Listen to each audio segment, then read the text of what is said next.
Buongiorno. Buongiorno. Buongiorno a tutti. Buongiorno Andrea, buongiorno Giovanni, l'ho visto prima. Siamo tutti? Buongiorno anche Alessandro. Buongiorno anche Roberta. No.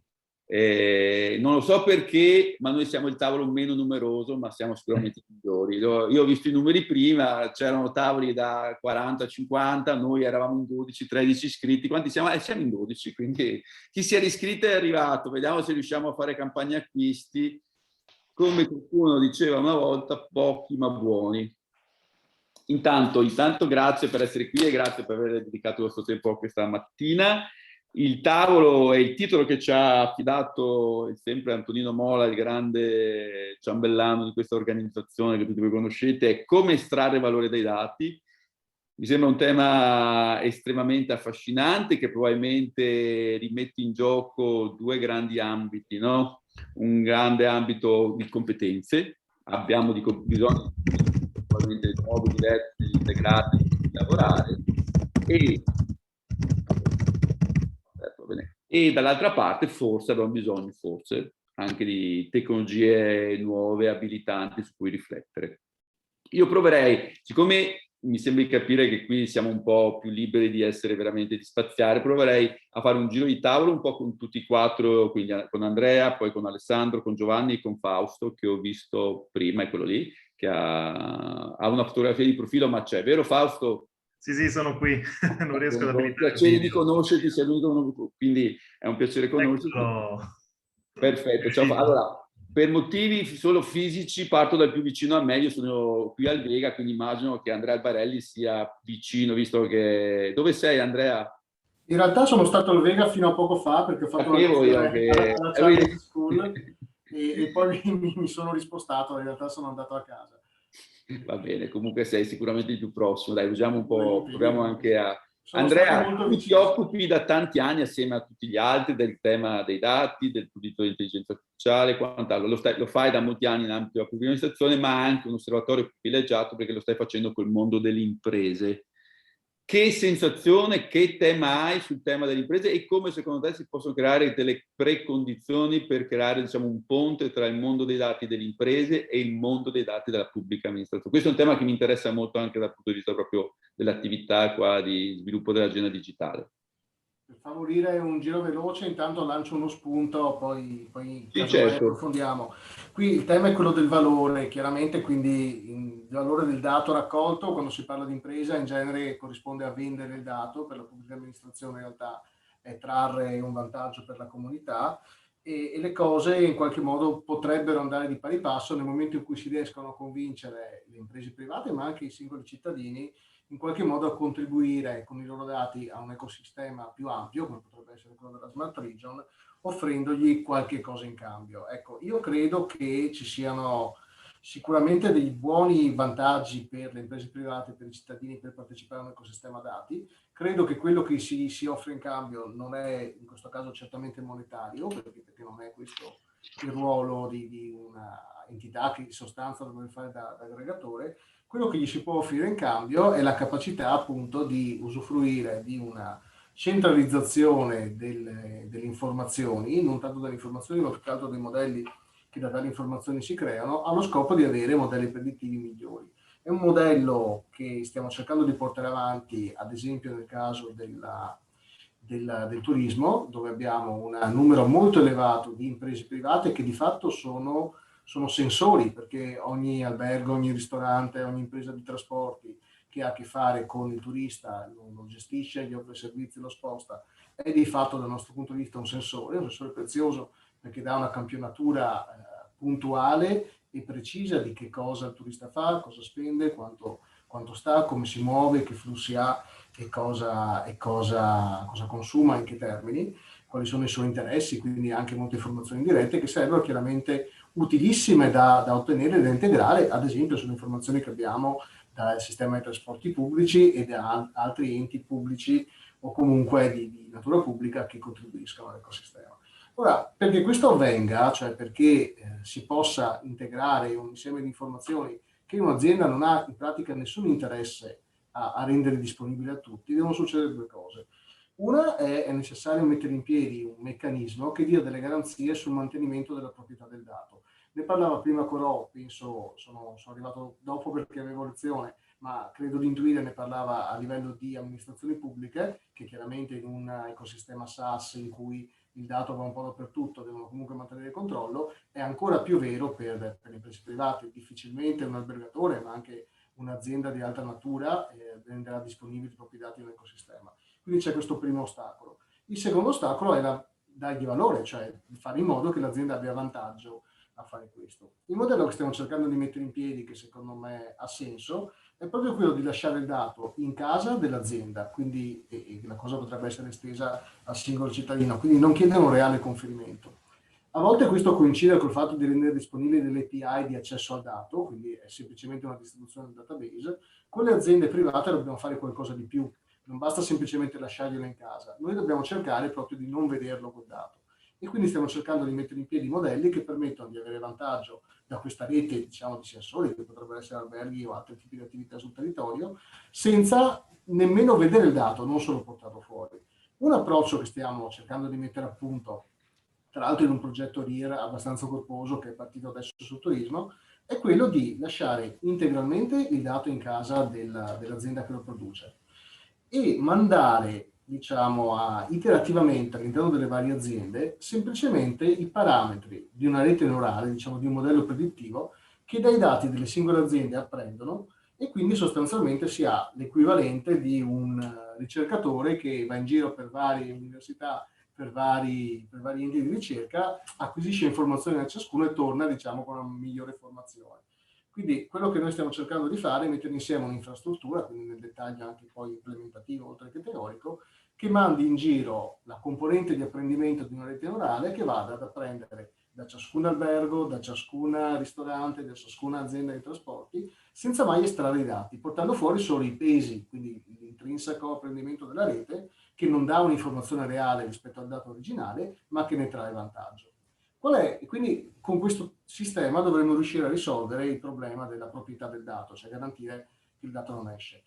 Il problema della valorizzazione risulta risolto nel momento in cui tutti i partecipanti a una cosa di questo tipo, a un'iniziativa di questo tipo, possono usufruire della capacità predittiva del modello che è stato addestrato sulle informazioni disponibili a ciascuno, senza però che queste informazioni vengano mai fuori dalla singola database interno, ma addirittura non escono mai dalla rete. E questo è una cosa che in realtà può essere estesa a qualunque contesto, perché possiamo pensare ad esempio ad aziende che gestiscono il loro personale, piuttosto che le loro attività, la logistica, i trasporti in ingresso, o piuttosto che qualunque altro tipo di servizio, agli hub pubblici, al centro commerciale che può monitorare le attività, che chiaramente non vogliono dare fuori i loro dati, ma che con un sistema di questo tipo potrebbero comunque mettere a disposizione di una infrastruttura più complessa. Mi attacco a un altro tema che è quello della computer vision, che in realtà ha attinenza con questa logica. La problematica di privatezza diventa ancora più cogente quando parliamo di immagini, per motivi di privacy che immaginiamo, ma anche per questioni di dimensioni. Anche qui riuscire, noi lavoriamo ad esempio con l'aeroporto che produce una quantità di immagini enorme, riuscire a non tirare fuori i dati e a invece mandare in giro il sistema di apprendimento risulterebbe anche efficiente in questi casi, oltre naturalmente a garantire, oltre a non far uscire i dati, la privatezza dell'informazione che il dato contiene, che in questo caso è ancora più sensibile. Andrea, magari questo ti faccio un'altra domanda dopo, perché sono curioso che Sì. parte immagini. Lo spunto è, secondo me, una delle direzioni dove la ricerca dovrebbe lavorare assieme alla regione e cercare di trovare delle soluzioni ed applicarle, è questa: coinvolgere anche i privati, quindi aprire l'ecosistema ai privati, cercando di capire quali sono gli strumenti più opportuni per garantire queste due importanti proprietà: vantaggio, perché altrimenti nessuno fornisce un dato, e garanzia di non distribuzione del dato, che chiaramente diventa un asset chiave per le attività delle aziende e non si può chiedere di farlo uscire. Grazie Andrea, adesso proviamo a fare un passo in avanti, ma passatemi questa metafora. Coinvolgo Alessandro Sperduti, professor Sperduti, per dire, nello scenario che ci ha illustrato il professor Barelli, magari abbiamo già un sacco di dati a disposizione, anche quelli degli imprese privati, ma poi essendo anche tu esperto di intelligenza artificiale, siamo pronti a usarli per fare non solo magari dashboard, ma anche attività non solo predittive, ma proprio per indicare e costruire azioni concrete partendo dai dati? Siamo già pronti? Allora, qui io ho questa presentazione Ah, tu hai quattro, completa, perfetto. però ci vado velocemente, dai, giusto per capire a che punto siamo con la tecnologia e anche dal punto di vista economico che impatto sta avendo, diciamo, l'intelligenza artificiale. Allora, qui vado sul tradizionale, sappiamo che per raccogliere i dati da utilizzare c'è tutta la fase di data acquisition, poi c'è tutta la parte di pulitura e poi c'è la parte di data analytics che è dove per esempio tecniche di intelligenza artificiale possono aiutare moltissimo e poi c'è lo sfruttamento verso i vari servizi. Quindi i servizi qui, quelli diciamo più gettonati sono di solito trasporti, salute, ambiente e diciamo la sicurezza pubblica. Lì ho elencato alcuni esempi di dati che attraverso sensori si possono raccogliere, quindi sia sensori umani, come diceva Andrea precedentemente, sia attraverso sistemi IoT, e quindi di dati se ne possono raccogliere tanti. E che natura di dati abbiamo? Abbiamo soprattutto immagini, abbiamo dati numerici, abbiamo anche testo, quindi linguaggio, video, molto. Quindi se andiamo a vedere un po' lo spettro dell'intelligenza artificiale, diciamo questo è abbastanza articolato perché negli anni si è sviluppato a partire dagli approcci più simbolici dove c'è il ragionamento logico che comunque serve poi, come vedremo, per dedurre diciamo, eventualmente azioni da poter fare o per trovare soluzioni di planning, a approccio più statistico, probabilistico e in particolare quello che ha dato il grosso boost negli ultimi anni è la parte percettiva, diciamo il legame con il mondo reale che fino a qualche anno fa, fino a un decennio fa, era quasi impensabile, e poi la parte più subsimbolica dove ci sono per esempio tutte quelle tecnologie che permettono di anche andare a considerare l'ambiente, l'immersività nell'ambiente, la parte di diciamo anche risoluzione di problemi e qui vedete i vari ambiti: percezione, reasoning, estrazione di conoscenza, pianificazione e poi tutta la parte relativa alla comunicazione. Adesso le domande secondo me importanti sono: cosa si può fare con l'intelligenza artificiale, quindi a che punto siamo con le prestazioni della tecnologia di intelligenza artificiale, sono usabili veramente per estrarre valore dai dati, qual è il contesto economico attuale, quindi qual è l'evoluzione economica e occupazionale guidata dalle tecnologie dell'intelligenza artificiale e soprattutto siamo attrezzati per l'utilizzo di questo tipo di tecnologie. E poi la domanda principe è cosa serve per spostarsi dalla smart city alla smart region e come facilitare e supportare la transizione. Però visto che già l'intervento di Idelfo ha dato molte delle risposte che io condivido. Quindi partiamo velocemente sul a che punto siamo. Farò una carrellata veloce su computer vision, elaborazione del linguaggio naturale, riconoscimento del parlato e risoluzione dei problemi. Per far questo mi appoggio all'Artificial Intelligence Index Report di quest'anno, dove ci sono tutta una serie di grafici che danno l'idea dell'evoluzione a partire da, per esempio in questo caso, dal 2013 fino ad oggi, su che tipo di risultati si hanno, per esempio, sulla classificazione di immagini. ImageNet è un grandissimo database di immagini. Come vedete c'è stata una progressione molto significativa delle prestazioni nel giro anche di pochi anni. Si è arrivati molto vicini alla, diciamo, capacità umana. In effetti, se invece di andare a considerare la precisione, la cosiddetta top one, cioè che diciamo, l'oggetto che si deve riconoscere è azzeccato al primo colpo, se invece si va a vedere il ranking delle categorie che il sistema di visione restituisce e si va a vedere se la categoria corretta è fra le prime 5 categorie predette, abbiamo addirittura prestazioni superumane, per cui ci avviciniamo molto al 99%, usando anche altri dati di appoggio. E soprattutto la cosa importante è che c'è bisogno di molta potenza di calcolo, ma come vedete, grazie agli acceleratori che adesso sono sempre più diffusi, GPU, TPUs e così via, si riesce a effettuare diciamo, gli allenamenti di queste reti neurali, deep network, in tempi che possono anche andare sotto il secondo, e nel giro di pochi anni, come vedete, si è ridotto molto il tempo. E anche il costo. Si partiva da un training che costava per raggiungere, diciamo, per un sistema per raggiungere il 93% dell'accuratezza. Nel 2017 si pagava circa $2.000, adesso siamo arrivati a $7,43, quindi anche dal punto di vista economico questa cosa sembra essere molto più conveniente.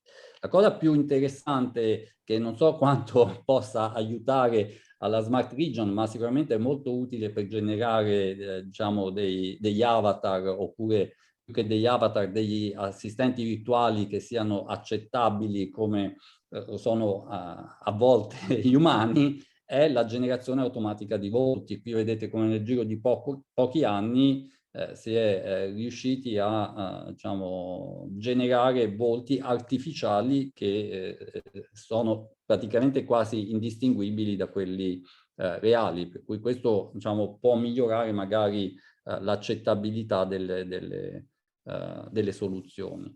Segmentazione semantica delle immagini, cioè individuare quali sono gli oggetti all'interno di un'immagine che sono entità riconoscibili attraverso etichette semantiche. Come vedete anche qui c'è stato un grosso miglioramento nel tempo. Vado molto velocemente perché ce ne ho vari, perché è interessante vedere cosa sta succedendo. Per esempio nel caso di riconoscimento di volti, qui vedete il numero di falsi diciamo, di riconoscimenti andati a non buon fine, è caduto velocemente. E qui questa qui è un plot che viene dal NIST, che è l'ente nazionale statunitense per gli standard e le tecnologie, per cui vedete che si sta andando avanti molto bene. Riconoscimento di attività nei video ancora non siamo benissimo, perché abbiamo solo un 42,8% di percentuale di successo, anche se vedete nel giro di un anno su molte delle attività, delle azioni che si cerca di riconoscere da video, che sono dei benchmark che vengono utilizzati, si è riusciti a ottenere dei buoni risultati. Purtroppo per l'Italia, come vedete, il progresso minore è stato fatto nel riconoscere quando si beve il caffè, che invece è una delle attività principali degli italiani. Linguaggio naturale ha avuto un boost enorme negli ultimi tempi, e vedete che ormai siamo arrivati al livello degli umani, e anche question answering si va oltre il livello umano. Si è stato anche diciamo, sviluppato un test set in cui si introducono domande a cui non si può rispondere, che sarebbe questa curva blu, ma vedete anche con questa curva blu i sistemi fanno bene. Vedete quanti sistemi indipendenti, servizi indipendenti di traduzione da un linguaggio naturale a un altro sono venuti fuori negli ultimi tempi. Siamo arrivati a oltre 25 commerciali, e poi ci sono anche altri che si stanno affacciando per diventare anche loro commerciali.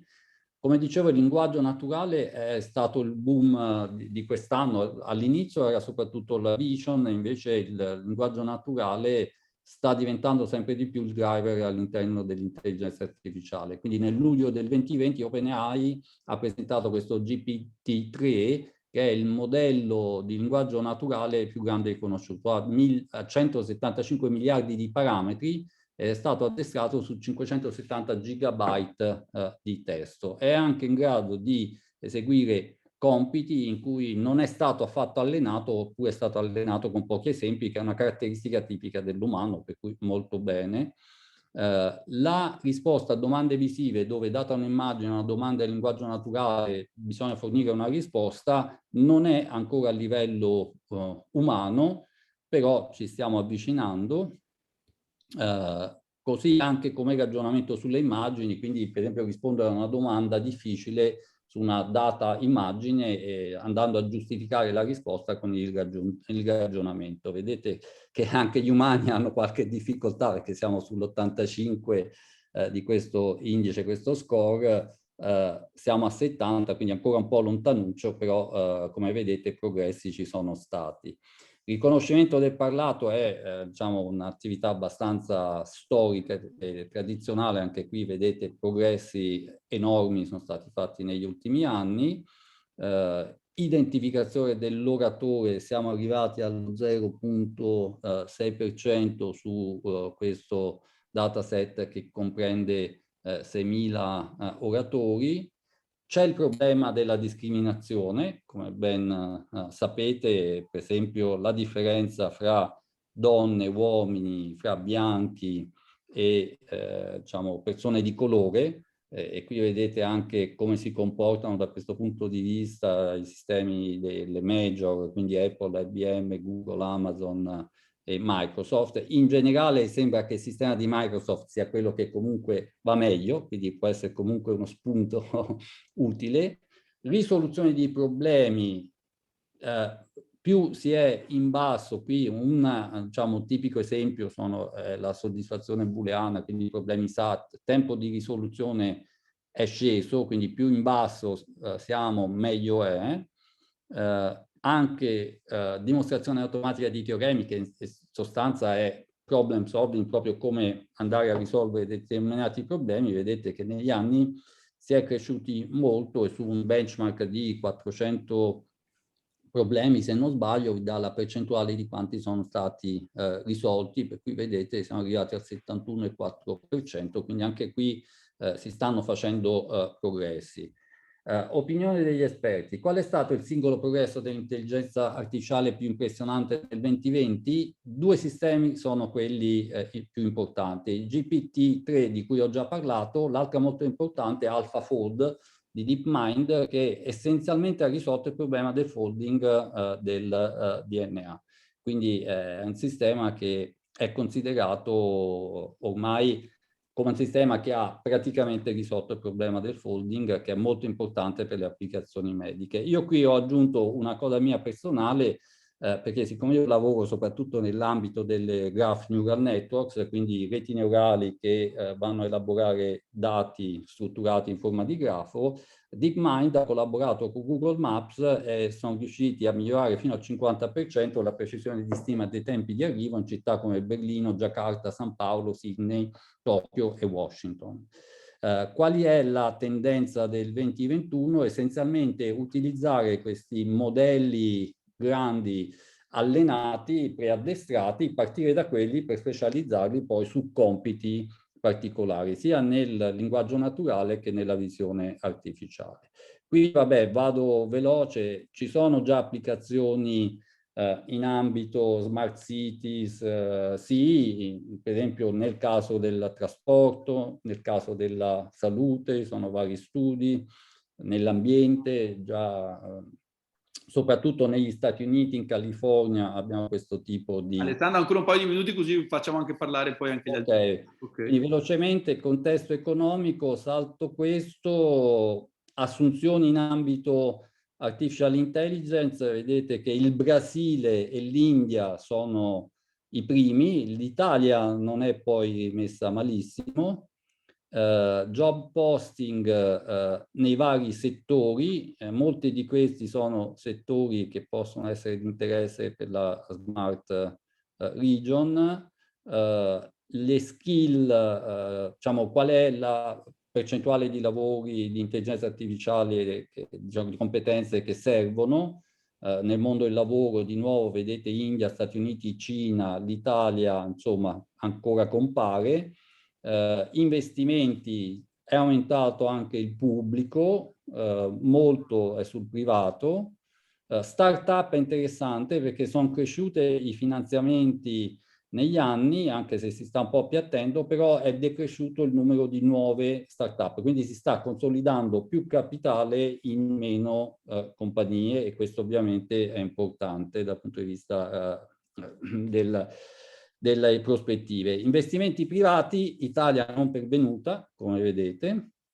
Per ambito, ovviamente medico è quello che diciamo dà molto, gonfia molto il portafoglio. Poi però vedete veicoli autonomi, flotte, teaching, open source, quindi tutte cose che sono di interesse per la Smart City. Per cui a questo punto cosa serve, come fare, ne stiamo già discutendo. Magari però... questa domanda ce la teniamo per il secondo Esatto. giro. Grazie Alessandro, molto interessante la tua panoramica, veloce, ma poi magari potrebbe essere che dedichiamo una puntata ad hoc su questi temi, vi invitiamo perché in un'ora ovviamente non riusciamo ad affrontarli tutti, e abbiamo visto che anche qualche domanda in chat anche sugli impatti economici dell'intelligenza artificiale una nostra collega l'ha fatta. Intanto vi dico che siamo già arrivati a 16, da 12 non possiamo lamentarci. E Giovanni Longo, uno dei temi, uno degli ambiti per fare la Smart Region, ma anche dove l'intelligenza artificiale e l'uso dei dati potrebbe essere molto utile, è il tema dei trasporti. Tu, se non ho capito male, tu insegni proprio economia dei trasporti a Trieste. Che sensazione e che cosa ci puoi raccontare dal tuo punto osservatorio privilegiato? Sì, buongiorno a tutti. Io sono appunto di un contesto diverso, no? Non tanto legato all'informatica, ma sono come ingegnere dei trasporti. Giovanni, per fortuna che non siamo tutti allora, Andrea è informatico in senso stretto e Alessandro è un matematico. Sì, però anch'io sono informatico. Eccola, quando mi ha fatto volevo... Fausto, tu? Sì, un altro informatico anch'io, sì. Vabbè, quindi sei in effetti in minoranza, dai. rimango sempre impressionato quando ho sentito le statistiche appena presentate, rimango veramente a bocca aperta perché ci sono delle progressioni veramente incredibili. Il mio punto di vista è quindi però alla fine dell'utilizzatore di queste cose, no? Per cui mi domando, tutto questo avanzamento di tecniche, conoscenze, modelli, metodi meravigliosi, in che cosa potrebbe servire a migliorare effettivamente il mondo della mobilità e dei trasporti? Perché questa è la domanda che mi pongo io dalla mia prospettiva, no?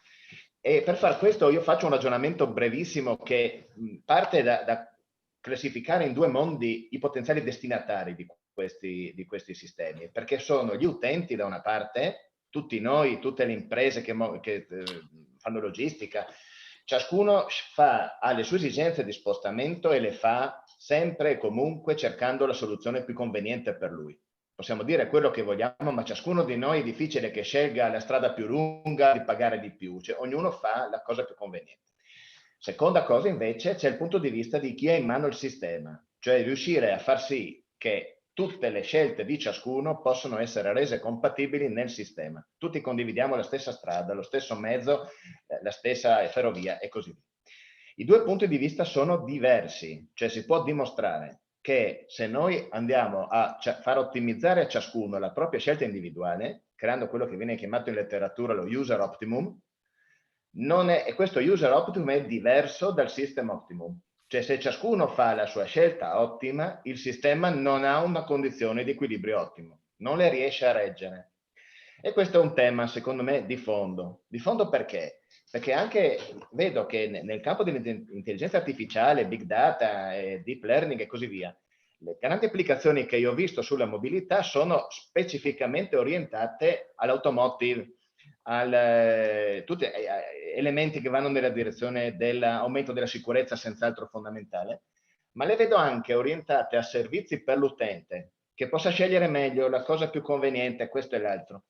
Raramente ho visto, almeno nella mia esperienza, applicazioni concrete nel senso di dire ma come possiamo aiutare il decisore che ha in mano la gestione del sistema a prevedere con quel tantinello di anticipo, che forse non è 15 minuti, non è 30 minuti, perché io se fra 15 minuti arrivo dove devo arrivare, probabilmente la mia scelta del mezzo di trasporto, di quando partire, eccetera, l'ho già effettuata. Cioè, come riuscire a far sì di prevedere questo comportamento, rendere a quel punto conveniente la scelta agli utenti, perché gli utenti quella sceglieranno, rendere conveniente quella scelta che è compatibile anche per il sistema. Questa è secondo me la grandissima sfida, perché altrimenti io faccio sempre degli esempi molto estremi, ma molti studi a livello mondiale dicono che quando si arrivasse al veicolo autonomo, questo produrrebbe un aumento della congestione. Logico, perché oggi tante volte si lascia la macchina a casa, ma non perché si è comodi andare in autobus, ma perché voglio usare il tempo finché sono in treno, perché ho il problema della sosta, no? Ma se io avessi una macchina che comodamente mi prende quando voglio io, che posso lavorare mentre guido e si parcheggia sola, ma prenderei la macchina tutta la vita. Io parlo per me, ma forse anche per molti. Ma un aumento del 130%, cioè scusate, un aumento del 30%, quindi arrivare al 130% rispetto ad oggi del traffico stradale, non è sostenibile sulla viabilità. Non è sostenibile. Quindi in qualche maniera il ragionamento di trovare una congruenza fra i benefici che derivano da una conoscenza molto più approfondita di una volta delle esigenze, ma trovare il modo di tradurli affinché diventino compatibili con il sistema. Questo secondo me è la vera sfida. Difatti quando mi è stato chiesto... Posso farti una battuta, visto che non sei un informatico? Non è che questa sfida la possiamo lasciare a chi fa l'algoritmo operativamente. Infatti, il vero che... C'è un problema di design forse precedente all'algoritmo di stesso dopo. Guarda, già mi guardano male gli altri. Ma no, io collaboro spesso con i miei colleghi, non con loro persone fisiche, ma con i loro omologhi. E il tema è proprio questo, cioè riuscire a capire come creare quel dialogo, perché alle volte si parla, nella mia esperienza, proprio come dire, a livelli veramente diversi, con linguaggi che alle volte sono un ostacolo, riuscire a capire come interagire fra le diverse competenze, perché è chiaro che io non ho avrei un enorme bisogno di informazioni dall'elaborazione dei dati, dalla comprensione della voce, eccetera, perché non sono in grado di farmeli da solo, ma d'altro canto nel momento in cui si sviluppano algoritmi, bello sarebbe un lavorare assieme proprio per cercare di capire che cosa serve all'operatore alla fine. Difatti tante volte io ho visto esperienze tipo best practice che forse non saranno proprio al top dell'index, no, che si mostravano prima, che ripeto sono rimasto impressionato dall'aumento delle performance, complimenti a chi ci lavora perché sono risultati eccezionali, però alla fine quelle che vedo io come best practice sono cose magari molto più terra-terra, ma che vanno nella direzione di fornire quelle informazioni che servono per far funzionare meglio il sistema, no? La previsione del tempo di percorrenza di un autobus su una rete, se quella non è congestionata, è una cosa quasi fin banale. Sì, ma farla correttamente significa che gli autobus dopo saranno puntuali e se sono puntuali magari la gente li prende di più. Dico un esempio banalissimo. E in questo c'è un tema, secondo me, competenze, l'è stato citato più volte, è molto importante questo, cioè lo sviluppo delle competenze verticali, ma anche con la capacità di dialogare trasversalmente. E questo è molto importante dal mio punto di vista. Bene, grazie Giovanni. Io passerei la parola a Fausto. Fausto, puoi dire quello che vuoi, nel senso siamo tra pochi intimi, però siamo sempre in 16. So che ti occupi anche di blockchain, tu quindi hai anche un altro pezzo di tecnologia importante che abbiamo visto dentro al Materiggio. Dimmi. Esatto, avevo preparato qualcosa. Perfetto. Ma giusto per avere una linea. Ecco, appunto, io mi occupo di linguaggi di programmazione, in effetti, e di linguaggi per blockchain un pochino più recentemente. Per cui mi sono posto il problema di vedere in che modo la blockchain può contribuire alle smart city, region, nation. E basta fare una qualsiasi ricerca in internet e voi avete una quantità incredibile di articoli su questo. Giusto qua ho messo il link ai primi 3, per esempio, però un po' tutti evidenziano tutte queste voci di possibili utilità. Quindi si può utilizzare una blockchain, in particolare dei programmi su blockchain che prendono il nome di smart contract, per ottenere dei risultati come maggiore trasparenza dell'amministrazione o una comunicazione più diretta con i cittadini, le informazioni arrivano direttamente e più facilmente, o a garantire per esempio l'integrazione delle informazioni. Queste sono tutte voci che sono citate in questi articoli. Oppure ancora certificare i processi gestionali, l'utilizzo delle fonti energetiche, come si spostano i dati, i beni, ma anche le persone, per esempio. all'interno della regione, quindi le filiere produttive, eccetera, eccetera. Insomma, c'è veramente una grandissima quantità di potenziali applicazioni apparentemente. E poi si nota sicuramente una convergenza col mondo dell'Internet of Things, perché poi questi dati vengono da qualche parte, quindi tipicamente vengono dall'Internet of Things. Certo. Però se io leggo queste voci, in effetti, sono un po' in crisi, nel senso che mi chiedo, ma cosa realmente aggiunge qui dentro la blockchain? Perché tutte queste cose si possono fare con un database, si possono fare magari aggiungendo un po' di crittografia, di firme digitali, ok? Tutta un cloud, per esempio. Quindi sono tutte cose che già adesso possiamo fare e la blockchain cosa aggiunge? Purtroppo non si capisce leggendo questi articoli perché la situazione attuale del mondo blockchain è quella di una tecnologia che ha creato delle aspettative enormi, come spesso accade, poi c'è stata una disillusione e poi lentamente si va prendendo coscienza delle reali potenzialità della tecnologia e si arriva alla produttività. Dal punto di vista scientifico, secondo me, siamo già nella fase di presa coscienza verso la produttività, speriamo. Dal punto di vista invece più di marketing o di comunicazione al pubblico, si nota che siamo ancora nella prima fase delle grandi aspettative. Quindi quegli articoli lì si posizionano in un mondo in cui si pensa che la blockchain farà tutto, ci salverà da tutto e sarà il poliziotto buono che risolverà tutti i problemi del mondo. Ecco. Probabilmente più avanti ci sarà la disillusione anche a livello di marketing e di comunicazione, vedremo anche quello. Però se io volessi dire quando è che ci serve una blockchain e può aggiungere qualcosa anche nel mondo delle smart region, basta tornare al primo giorno di un corso di blockchain che si fa in università e si sa che una blockchain aggiunge qualcosa quando abbiamo dei dati importanti. Quindi se i dati sono secondari o non sono puliti, per esempio, non sono particolarmente importanti. Oppure, e inoltre, quando manca la fiducia tra i partner del sistema informatico, quindi chi deve fare, per esempio, un acquisto di una casa, tipicamente non si fida completamente dell'altro partner e quindi lì manca la fiducia. E inoltre, quando la governance di questa blockchain è sufficientemente aperta e indipendente. Questo significa in particolare che la blockchain, quindi questa rete di computer che memorizza ed elabora informazioni in maniera sicura, tra virgolette, inizialmente aveva un modello pubblico, quello che trovate a sinistra, e che poi era il modello di Bitcoin e di Ethereum. Quindi chiunque si può installare un nodo della blockchain e fa parte di questa rete. Questo modello pubblico è entrato in crisi perché non scalava dal punto di vista di velocità o di memorizzazione delle informazioni. Si è passati a dei modelli privati. Quindi modelli in cui c'è un club ristretto che può validare le informazioni e le transazioni. Gli altri possono soltanto adeguarsi a questo club ristretto. Si entra nel club su invito. Questo modello privato è quello che va per la maggiore in questo momento ed è quello in cui si stanno realizzando le implementazioni di blockchain anche a livello di smart region e anche a livello di amministrazione pubblica. Se non che bisogna chiedersi, ma è veramente aperta e indipendente? E qui purtroppo la risposta è spesso negativa, quindi il tipo di rete che si realizza non ha quelle garanzie di apertura e i nodi della rete non sono così indipendenti da parlare di una blockchain che realmente ci può essere utile per garantire l'affidabilità e la sicurezza dei dati.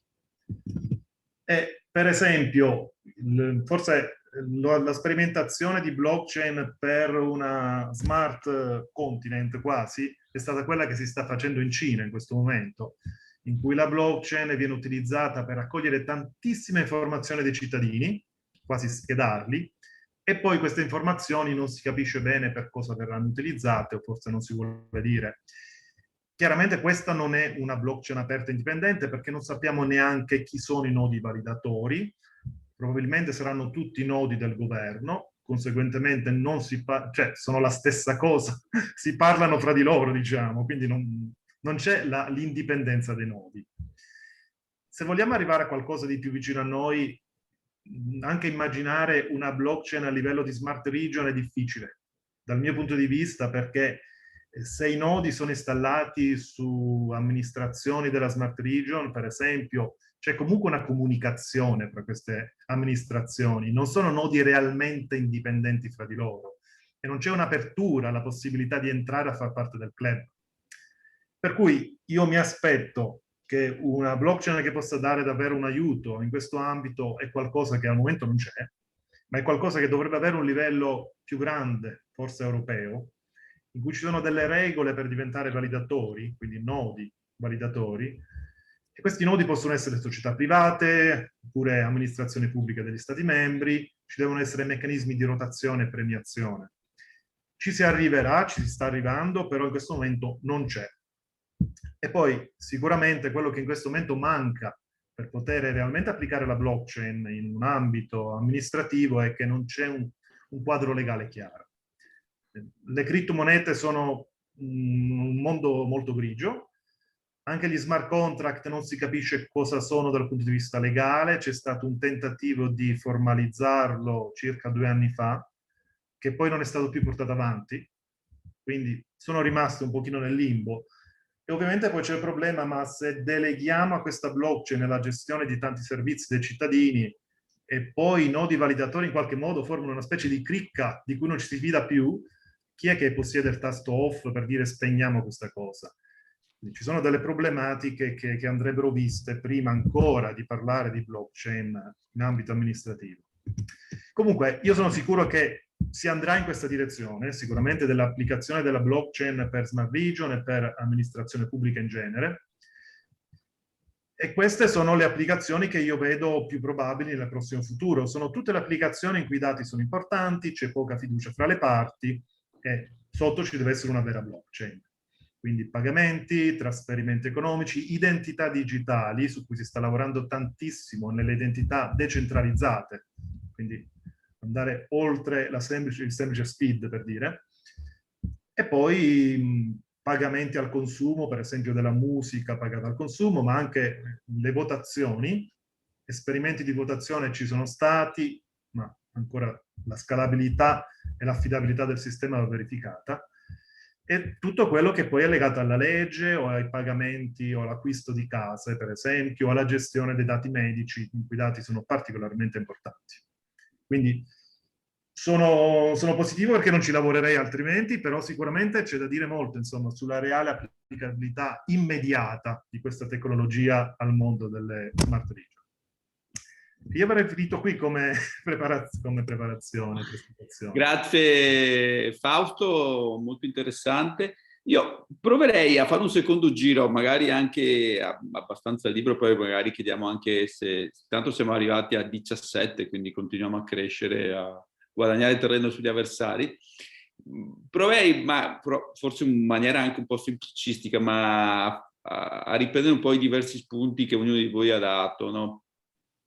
In questa fase di design, o soprattutto di lancio, no, della Smart Region, nella sua completezza e anche una sua visione, diciamo, di medio termine, cioè non quello che ci sarà domani, ma immaginiamo fra 5 anni.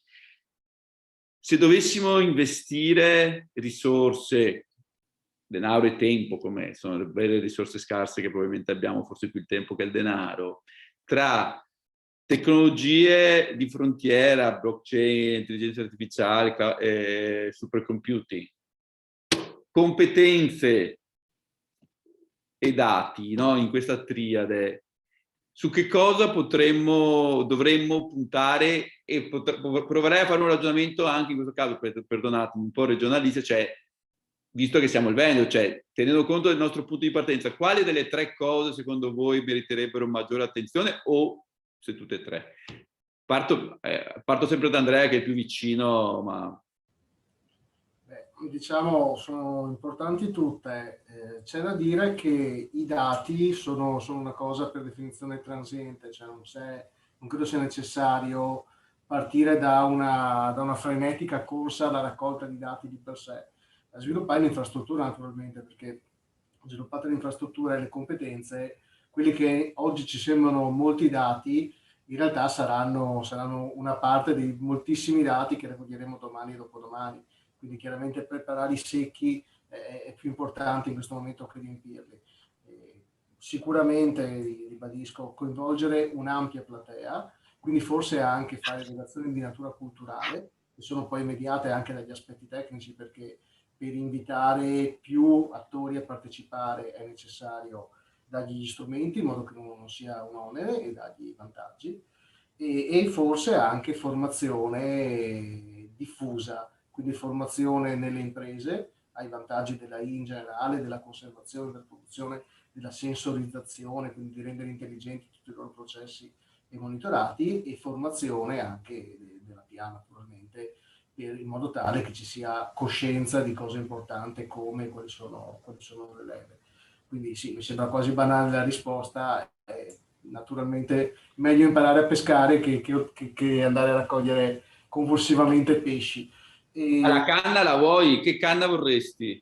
La migliore in assoluto, vorrei un grande numero di canne.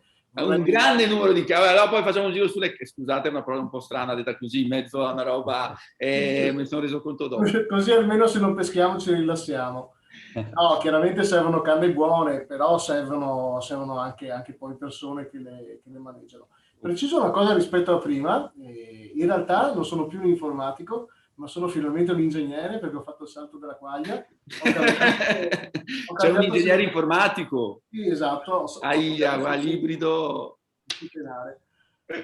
Sono antiche questioni, chiaramente da fuori sono uguali, ma si dice spesso che l'informatico si preoccupa del perché e l'ingegnere si preoccupa del come, che poi in realtà sono chiaramente sciocchezze, però alla fine ho fatto il salto all'altro settore per questioni varie ed eventuali. Però c'è sempre questa, diciamo, dicotomia del mondo fra gli ingegneri che sono dei praticoni e gli informatici che sono dei matematici. Infatti appunto Alessandro penso abbia radici in matematiche Adesso scopriamo che Alessandro è ingegnere anche lui. No, io calma informatico. Sono nato informatico e adesso sono in casa dei matematici, ma diciamo sono informatico io di formazione. Tu Alessandro su questo scenario, cioè su che cosa investire tempo e risorse nei prossimi 5 anni? Sì, diciamo, sono abbastanza d'accordo con Andrea che è inutile raccogliere dati se poi questi non possono essere omogenei secondo degli standard di interoperabilità e così via. Bisogna prima preparare l'infrastruttura e soprattutto le competenze, cioè abbiamo bisogno di persone che non è che utilizzano, per esempio adesso nell'intelligenza artificiale, deep learning, ci sono un sacco di librerie che si possono utilizzare e spesso anche i miei studenti le usano senza capire cosa stanno facendo, per cui è importantissimo capire cosa significa un certo parametro, quale modello scegliere per quale problema, quindi la formazione secondo me è molto molto importante. Quindi infrastrutture, formazione, poi per quanto riguarda la collaborazione, interdisciplinarietà, appunto, perché poi è una questione di funzione obiettivo, nel senso che se sono interessato a ottimizzare il mio benessere, devo anche considerare il contesto in cui vivo, per cui se il sistema funziona bene, anche io indirettamente ho il mio ritorno, per cui non essere predatori, ma essere collaborativi, diciamo. E anche forse dare un aiuto ai privati, perché poi chi è che realizza tutte queste belle cose? Il pubblico deve agevolare, deve rimuovere le barriere, deve favorire una certa dimensione e soprattutto la dimensione etica e culturale, ma poi sono le aziende private che devono realizzare, per cui a metterle nella condizione, per esempio già rendendo disponibili i dati che possono essere resi disponibili, quindi il fatto di avere dati open secondo me è molto importante, perché è quello il modo in cui poi anche privati riescono a ingegnarsi per portare dei servizi che possono avere valore. Per cui secondo me questo insieme di cose è molto importante, e un supporto che la Regione può dare è anche quella magari in una fase iniziale dare un supporto anche dal punto di vista del calcolo, perché come avete visto è vero che sono scesi i tempi di allenamento, ma il numero di acceleratori, cioè di hardware che serve, cioè per poter mettere su una soluzione di intelligenza artificiale o di data analytics seria, c'è bisogno di oltre alle competenze, anche di una infrastruttura di calcolo importante. Non tutti se le possono permettere, per cui fare gruppo, il fatto che le start-up adesso siano in decrescita come numero, ma che aumenti la quantità di soldi che viene investito nelle start-up singole, dà una misura di cosa serve, cioè servono tante risorse che possono essere messe a disposizione appunto per l'infrastruttura di calcolo, per la raccolta di dati e per le professionalità che servono. Bene. Giovanni? Io sono molto d'accordo con le opinioni di chi mi ha preceduto, nel senso che secondo me la cosa più importante sono le competenze, nel loro essere trasversali, ma direi di più, secondo me è quasi veramente da organizzare una sorta di crescita culturale in senso abbastanza più ampio, che non sono solo le competenze tecnico-pratiche. Quindi investirei molto sulla formazione, anche perché poi le giovani generazioni sono anche più abili su certi argomenti rispetto a noi, per cui credo che anche il ruolo dell'università possa essere in questo contesto fondamentale. Poi dopo questo vedrei robustirci, lavorare molto nella direzione di un partenariato pubblico-privato, perché il privato è necessario, secondo me, deve avere la sua convenienza, ma la pubblica amministrazione ci deve credere e deve creare anche le condizioni affinché questo possa succedere, anche con provvedimenti probabilmente di leggera modifica di un certo contesto normativo, perché è anche ben vero che i dati ci sono, ma è anche ben vero che tante volte usarli è abbastanza difficile.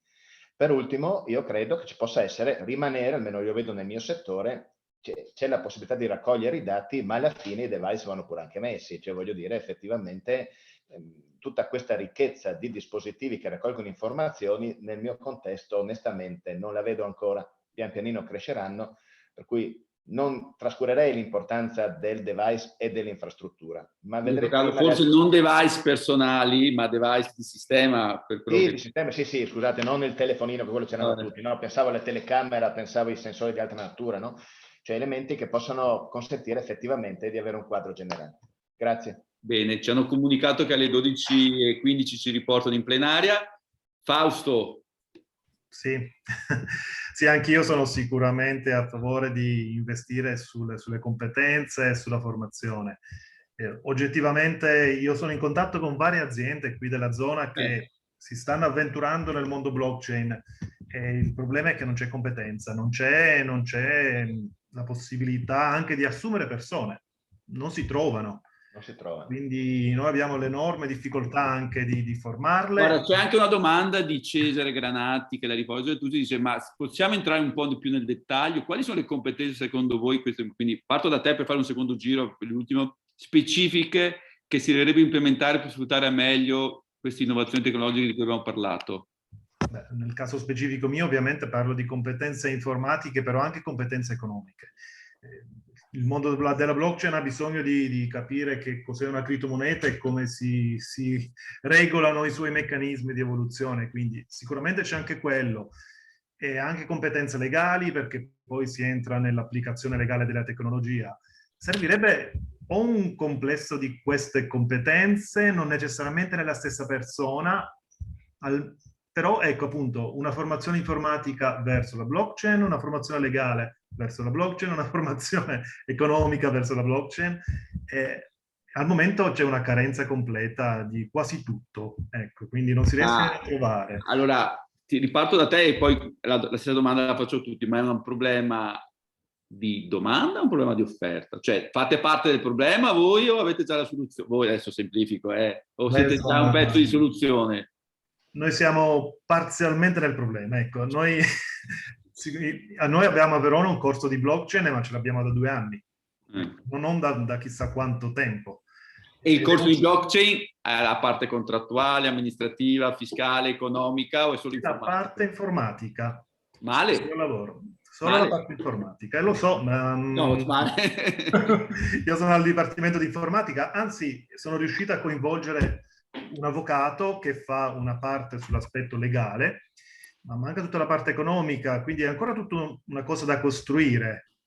Speriamo di riuscirci, ma le risorse temporali e la forza dell'università andrebbe aiutata, secondo me. Quindi spingere l'università in questa direzione e magari aiutarlo un attimo, però sicuramente spingerla motivandola a farlo. E poi un'altra problematica che vorrei evidenziare ancora una volta è quello legale. Manca un quadro legale su queste tecnologie e ci serve. Io ho collaborato molto proficuamente con una società veronese al 100%, che ha realizzato una nuova blockchain, che l'ha messa sul mercato, che ha creato una criptomoneta che è in contrattazione. Si sono trasferiti in Svizzera, hanno preso la cittadinanza svizzera, hanno portato tutti i capitali in Svizzera. È un peccato. Dobbiamo farlo e non perdere troppo tempo, ecco. Andrebbe fatto. Dare un quadro legale. Grazie. Giovanni, sulle temi delle competenze, quali competenze specifiche su cui investire? Io investirei, come diceva il collega prima, in un discorso di capacità di queste persone di capirsi l'un l'altro. Non è necessario che l'informatico diventi trasportista, diventi legale, diventi economista, ma capire che ci si possa essere anche degli appigli e dei punti in comune per essere capaci di lavorare in rete. Alla domanda se noi siamo parte del problema, secondo me le università sono parte del problema. Io ricordo un mio vecchio dirigente, quando lavoravo in provincia a Trieste, aveva scritto sopra la porta questa massima: chi entra in questa stanza con un problema senza la soluzione ne è esso stesso parte del problema. Ed è vero. Sicuramente sono convinto che le università debbano avere la forza, effettivamente anche il coraggio e le risorse, ma anche la visione per riuscire a secondare queste dinamiche che sono diventate molto veloci. Noi insegniamo ancora, abbiamo 9 no, ma insomma un certo numero molto elevato di docenti di tecnica delle costruzioni, per carità fondamentale come disciplina in ingegneria civile, però piuttosto si prende il quinto docente di tecnica che andare ad investire in qualcuno che si occupa di digital transportation, per esempio. E questo è un tema, perché si ha a che fare con delle scelte, nel momento in cui le risorse sono scarse, poi bisogna vedere anche un fattore culturale, e l'elemento novità è un qualcosa che oggettivamente non aiuta, perché si va un po' sempre nella scia di quello che si è sempre fatto, e questo secondo me è un problema. Alessandro, hai 2-3 minuti anche te? Prima che diciamo, aggiungo a questo che c'è il problema della verticalità delle conoscenze, cioè l'università è organizzata per conoscenze e non si focalizza sui problemi insieme agli attori che sono appunto la società civile, quindi i privati e così via. C'è anche però anche una poca diciamo, struttura nel privato per poter accettare le sfide del giorno d'oggi, cioè siamo troppo polverizzati, il tessuto industriale è troppo a visione corta, che cerca di risolvere il problema immediato piuttosto che avere una visione, per cui un partenariato pubblico-privato secondo me ne abbiamo proprio bisogno in Italia. Bene. Andrea. Sono assolutamente d'accordo col tema della trasversalità. Abbiamo bisogno di formare persone che siano trasversali e che quantomeno riescano a parlare bene l'una con l'altra. Io ho un po' di esperienza, l'ho maturata quest'anno, abbiamo avviato un corso di laurea che si chiama Data Analytics for Business and Society, che come dice il nome cerca questa trasversalità e forma tanto a materie appunto legate. Io faccio 2 corsi di machine learning all'interno di questo corso, colleghi fanno corsi di economia, altri di materie legali, eccetera, quindi la direzione è quella. C'è da dire che sono un po' preoccupato perché per fare in modo che le persone siano trasversali e si possano parlare fra di loro, non ci è chiaro quale sia il livello di approfondimento. In realtà il vero problema è che ciascuna di queste cose è una cosa seria. Cioè, il machine learning è una cosa seria, gli aspetti legali della blockchain, per citarne uno, sono una cosa seria, gli aspetti economici sono una cosa seria. È possibile che siamo arrivati a un livello di maturazione delle discipline talmente sofisticato da rendere veramente molto impegnativo per uno studente riuscire a avere, non dico l'approfondimento di un ricercatore di quell'ambito, ma comunque quello zoccolo di conoscenze, di competenze sufficiente a attivare il dialogo. Questo non ho una soluzione, quindi forse sono parte del problema, però è una cosa che abbiamo osservato. Però questo è un tema interessante. E se invece di prendere lo studente informatico e insegnargli la parte legale, gli insegnassimo, uso una citazione mia, a costruire ponti ovviamente un po' papale, però a dargli delle soft skill per ascoltare, lavorare, cioè, perché è un tema vero quello che tu dici, però il mondo sarà sempre più specialisti, perché il mondo è diventa sempre più complesso. È chiaro, quello che stai dicendo è inutile fargli una testa così e farlo diventare esperto di tutto. Diamogli la capacità di andare poi fuori e formarsi, cioè quindi di attivare un processo che di base è un lifelong nell'apprendimento. Sì, questo probabilmente è un po' provare, usando un'altra cosa, visto che siamo alla fine, a forzare il sistema. È vero, sarai informatico, ma non sarai più come un informatico di una volta. Adesso sei un informatico open, adesso capisci? Adesso. Ma noi addirittura su questo corso partiamo da chi ha una formazione economica, quindi ok. è chi ha una formazione economica, però devo dire, sono stato veramente stupito perché ho iniziato il mio primo corso molto soft, aspettandomi buonanotte, questi non avranno una capacità quantitativa. Sono rimasto in realtà stupitissimo perché mi hanno fatto delle analisi estremamente sofisticate, era piena epoca Covid, quindi l'assignment sostanzialmente per l'esame era creare dei modelli di correlazione dei dati fra cose esterne, per esempio la criminalità in determinati ambiti e l'andamento della pandemia diviso per regioni, eccetera. Hanno fatto tutti dei lavori fantastici. Infatti al secondo round, al secondo corso, che è proprio deep learning, sono andato giù duro, come se fossero degli informatici, e hanno retto botta. Certo che da qui a farne degli esperti di diversi ambiti rischia appunto di essere un minestrone. Quindi, ecco, la cosa che hai detto anche te, c'è una verticalizzazione sempre più spinta e non può essere diverso da così. La chiave è trovare proprio l'equilibrio giusto, ma la trasversalità, come hanno detto tutti, è assolutamente la cosa da tenere. Ci stanno dicendo che negli ultimi 58 secondi ci riportano. Non so se c'era qualcuno del pubblico che voleva dire qualcosa. Noi siamo stati a chiacchierare in maniera abbastanza leggera, ma non per questo meno professionale. Il nostro pubblico fedelissimo, 17 con noi, non dice nulla. Tutti argomenti molto interessanti e da approfondire. Siamo un po' a digiuno di questi degli sviluppi degli ultimi anni. Questo è un tema grandissimo, il lifelong learning, lo diceva prima, cioè noi dobbiamo giustamente formare i giovani che entreranno nel mondo del lavoro, ma dobbiamo pensare a modalità flessibili, snelle ed efficaci di aggiornamento anche per chi già nel mondo del lavoro. Silvia ci ringrazia, quindi io direi grazie a tutti, ci rivediamo in plenaria in modo automatico fra pochi secondi, mi dicono, quindi portate pazienza.